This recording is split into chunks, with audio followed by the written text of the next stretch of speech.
নমস্কার। কবি দীপ্তি রায়ের লেখা কবিতা জন্মাষ্টমী। এই কবিতাটি পাঠ করছি, ভুলভ্রান্তি ক্ষমা করবেন। কৃষ্ণপক্ষ অষ্টমী তিথি, তিমিরা রজনী, মধ্যম নিশীথে জন্ম নিলেন কৃষ্ণ যাদুমণি। লোহার বেষ্টনী ঘেরা কংস কারাগার, দৈবকীর কোলে জন্ম নিলেন শ্রীকৃষ্ণ আমার। ঘুমেতে ঢলিয়া পড়ে কারারক্ষীগণ, দৈবকীর অঙ্গে কৃষ্ণ জন্মিলেন যখন। অবিরাম বরিশন, ঘন কালো মেঘ, বিজুরি খেলিয়া যায় অশনি সংকেত। গুরু গুরু গরজে আসমানে জলধর, অবিরল শ্রাবণধারা অঝরে ঝরঝর।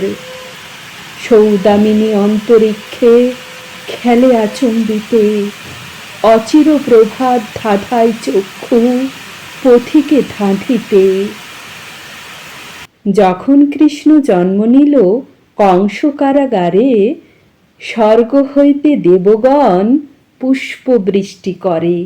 দৈববাণী হয়েছিল কংস নৃপতীরে, অষ্টম গর্ভজাত দৈবকীর বধিবে তাহারে। সেই হেতু কংস রাজা চিন্তিত অন্তরে, যখন কৃষ্ণ জন্ম নিল দৈবকী উদরে।